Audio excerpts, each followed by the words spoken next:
दोस्तों रोज़ एक ही काम करते करते हर कोई परेशान हो जाता है। तो सभी लोग चाहते हैं कि किसी तरह से हमारा काम जो है बहुत आसान हो जाता। काश कोई ऐसी ट्रिक पता होती।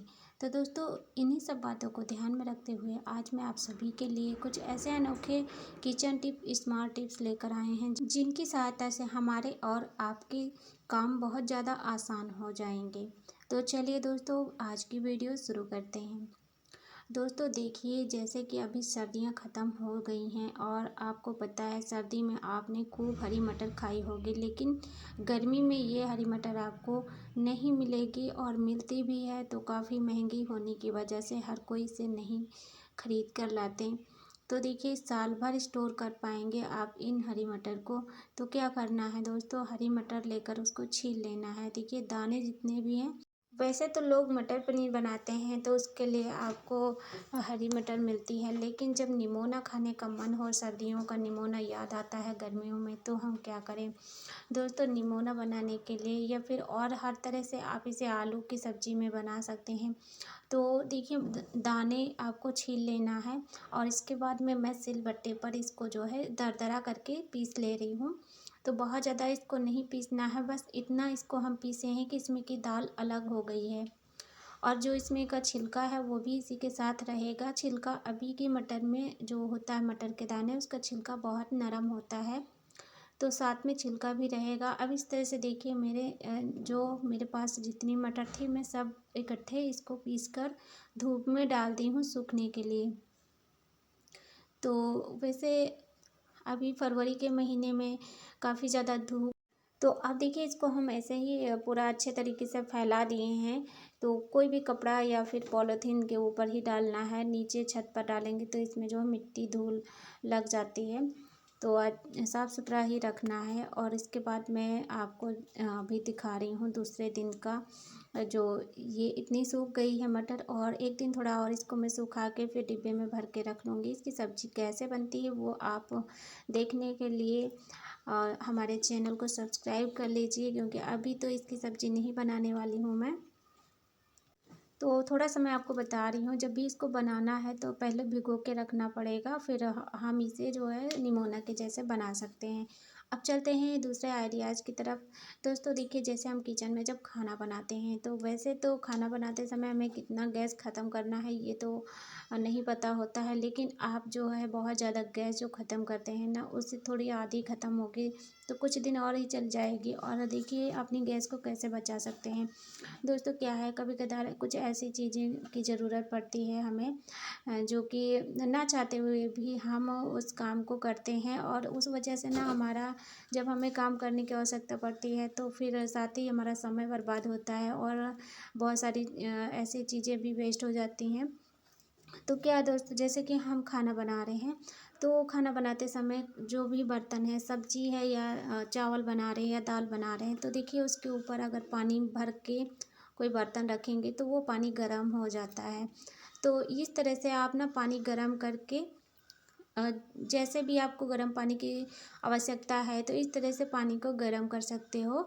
और देखिए मैं जो है अभी अपने घर के जो कंघे हैं सारे उनको गंदा पड़ा देखी, तो मैंने सोचा कि अब ये यहाँ पर खाना बन रहा है और पानी भी गर्म हो जाएगा, तो गर्म पानी में कंघे डालकर हम अच्छे तरीके से इनको साफ़ करेंगे।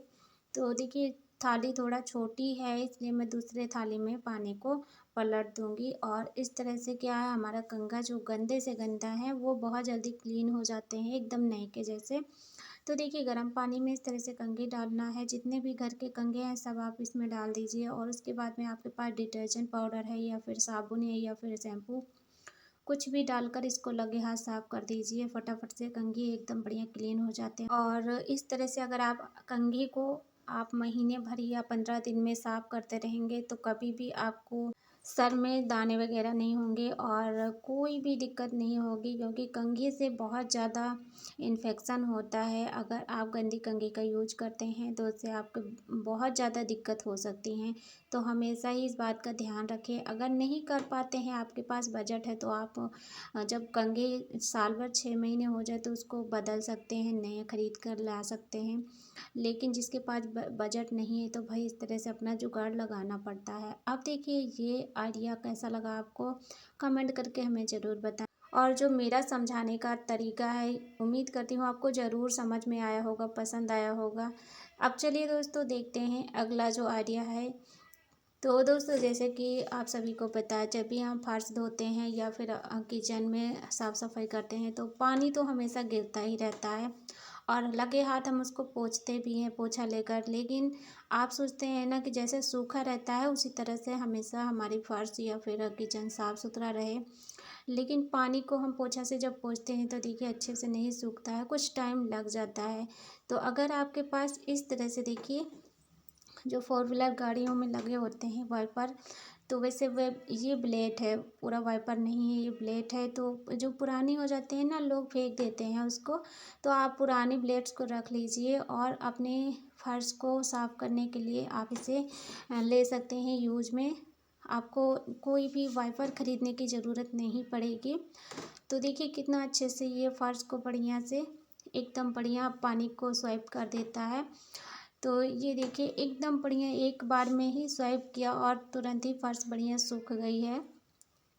इस तरह से देखिए हमारे जो छोटे मोटे वाइपर ख़रीद कर लाते हैं घर में हम पानी साफ़ करने के लिए, तो उससे हम 4 पैसा खर्च करने से बच जाएंगे। दोस्तों चलिए देखते हैं अगला आइडिया। अब देखिए अभी तो सर्दी का मौसम चल रहा है, तो सर्दी के मौसम बहुत लोग हैं इस धनिया की पत्ती को ऐसे ही रख देते हैं फ्रिज में या फिर बाहर, तो जल्दी से ख़राब हो जाती है। तो आप धनिया की पत्ती 1 हफ्ते तक 2 हफ्ते तक चला सकते हो। बस आपको क्या करना है, पहले धो के इसको इस तरह से थाली में रखना है, पानी इसका अच्छे से निकल जाना चाहिए। और अब एक यहाँ पर मैं आपको टिप बता रही हूँ, जैसे कि लोग सब्जी धोकर थाली में रखते हैं और पानी ऐसे निकलता है, तो आपको ऐसे उछाल उछाल कर पानी को निकालना है। अगर आप पूरा इस तरह से हाथ लगा के सब्जी का पानी निकालते हैं तो ऐसे सब्जी भी नीचे गिर जाती है। तो ये छोटा सा टिप मैं आपके साथ शेयर कर रही हूँ। दोस्तों अगर आप भी बाहर जॉब करते हैं तो इस तरह से अपने किचन के काम को बहुत ज़्यादा आसान बना सकते हो। चलिए दोस्तों अब देखते हैं अगला आइडिया। अभी देख सकते हैं मेरे हाथ में ये छोटा सा तसला है, प्लास्टिक का जो होता है। तो बड़ा तसला नहीं है मेरे पास, तो मैं आपको बता रही हूँ कि आप बड़ा तसला ले सकते हो जो मीडियम साइज़ का होता है। और देखिए अभी मेरे पास तसला नहीं है, ठीक है। तो मैं यहाँ पर देखिए इस तरह से जो डिब्बा निकलते हैं, कोई भी सामान लेकर आते हैं बाज़ार से, तो उसके जो इस तरह से डिब्बा है उनको मैं नहीं फेंकती हूँ। इसमें मैं रखती हूँ बच्चों के कपड़े।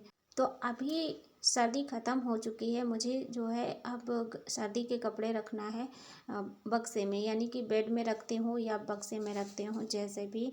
तो जैसे कि आप किसी चीज़ में रखते हैं या फिर ऐसे ही रखते हो तो कपड़े सही ढंग से नहीं रखते हैं, रखे रहते हैं। आपको जब दोबारा ज़रूरत पड़ती है तो वही समय पर हमें चीज़ ना मिले सुरक्षित, तो बहुत गुस्सा आता है।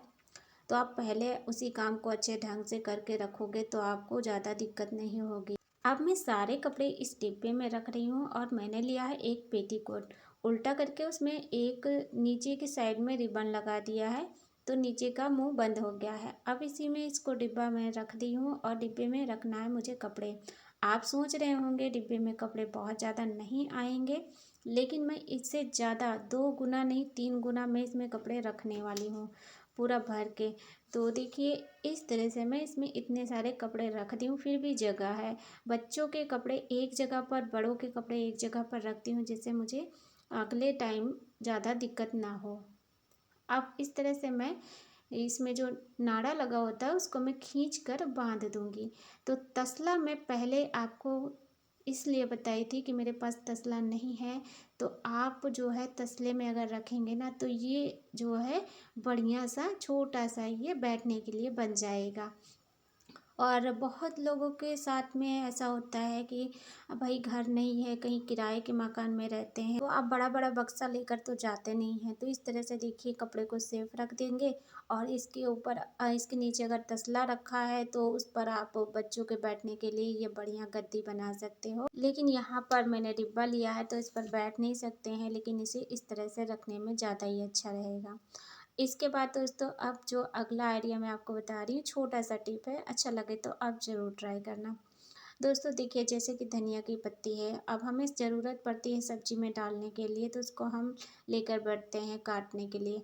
तो देखिए, काटने के समय ये ना पत्तियाँ एक इधर एक उधर लटकती रहती हैं, तो आप फटाफट से धनिया की पत्ती काट पाएंगे एकदम बारीक। बस आपको एक रिबन लेना है और रिबन को इस तरह से फंसा दीजिए। फटाफट से आप इसको इधर उधर घुमा के सारी पत्ती काट लीजिए और बिल्कुल भी आपको दिक्कत नहीं होगी, बहुत आसान तरीका है। इसी तरह से आप पालक, सोया मेथी, जो भी साग है काटना, इस तरह से आप काट सकते हो साग भाजी। ये देखिए, फटाफट से ये काम भी हो गया। दोस्तों आज की वीडियो अगर आपको ज़रा भी पसंद आई हो तो लाइक कर देना, इस वीडियो को ज़्यादा से ज़्यादा शेयर करना, साथ ही चैनल को हमारे ज़रूर सब्सक्राइब कर देना, क्योंकि इसी तरह से हेल्पफुल वीडियो मैं हमेशा लाती रहती हूँ।